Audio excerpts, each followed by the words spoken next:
part two, I guess. So later on in Genesis, they have Cain and Abel, and then Cain and Abel get into an argument, and what happens? He kills him. And what does God do? Cain, where's your brother?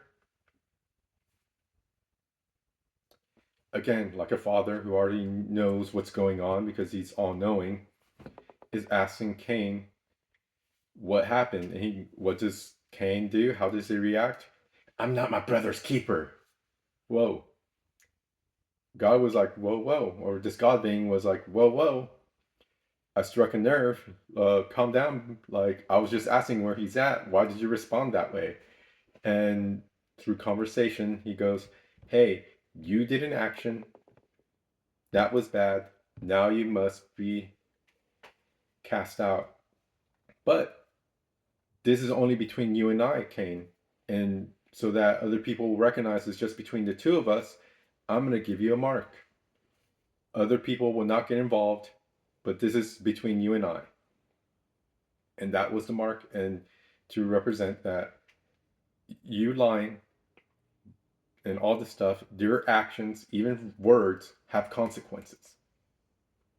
And that's the whole purpose, literary, or the literature part aspect of Genesis, to teach us that everything has consequences. So going to our US constitutional rights, and with this Charlie Kirk thing, you are responsible for what you say. It's a thing called call to action. That's why it's illegal to shout fire in a movie theater. You are responsible for saying that and why you can get in trouble for it, because you called for an action to motivate, to cause people to behave a certain way. Now, you have to really focus and understand what I'm saying here is that the nuance here is I'm not saying he deserved it. Charlie Kirk did not deserve to get shot and killed in front of thousands of people and in front of his wife and children. He did not deserve that. What I'm saying is he was partly responsible for creating an atmosphere and an environment for that to foster and grow. And you cannot say that it's apparently obvious that many people were disrespected by him. That's apparent by the amount of people who celebrated his death. And this is to speak on human nature and humankind and what we do. Not saying it's right or wrong, but if you disrespect people, they will not, or if so if you disrespect people in life, do not expect to be respected in death. These people felt so strongly about the disrespect that they disrespected him in death. The very same way that we disrespect Hitler in his death. Like, a lot of people don't respect Hitler. We make fun of him. He's always the butt of a joke and comedy and all this stuff and vile, because we understand he was responsible for what he said. And I hate bringing up the Hitler thing because, like, the association stuff and people go, blah, blah, blah, but that's not what I'm trying to get at. I'm just showing that you're responsible, partly responsible for what you say, and that influences the people around you. That's why people on social media are called influencers, because they influence people from words, from their entertainment, from something non-physical. So,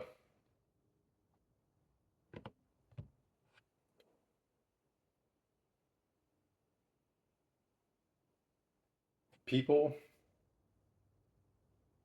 have the right to express themselves.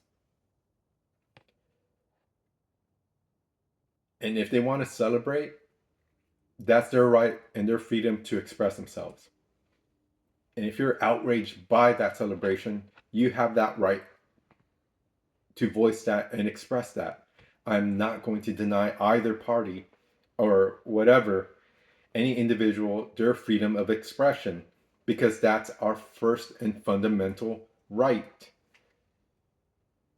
But demanding the other to see the way you do, or to have them change how they feel so viscerally about a subject or a topic or whatever, you cannot demand people to change how they feel, no matter how outrageous it might be in your opinion. You just can't. And my thoughts on it is you're allowed to express yourself the way you think is right. I have not celebrated Charlie Kirk's death because I think it's appalling and horrific. And I've never was like, yay, he deserved it or anything. I have never said that. And people are twisting it around their heads that I'm Democratic or if I'm Republican or some other shit. Because I'm not. I never voted for either of those parties.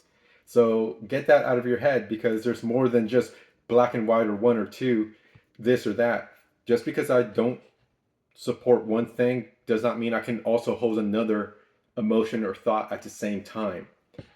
Like, just because I don't agree with you doesn't mean that the opposite is true. I could disagree with you and also find something very horrific to be horrific. So that's my spiel, I guess. That you are partly responsible for what you say because birds of a feather fly together. Or if you sleep with the dogs, you'll get the fleas. Whatever saying you want to, like, or whatever saying, those sayings are there because that's what happens. It's human nature. And trying to get on the moral high ground of trying to say that, um, getting the whole moral high ground, saying, like, oh, I'm celebrating because he's a bad person and deserves it, that does not make you any better. And it does not make you better by saying, like, oh, he was a great person and that should never happen. I'm superior because of that, because of my thinking. That, I don't think that's right. And I think that type of thinking from both sides, or either sides, or whoever, thinking that is just wrong.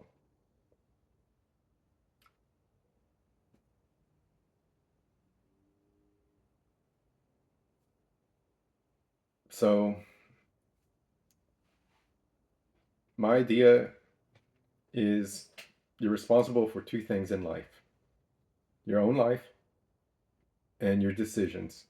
And if you decide to tell people things where millions of people have collectively come together and disagreed with you and felt disrespected, and made another group of people support the things you're saying that are disrespectful, do not be surprised in death that they will disrespect you by celebrating.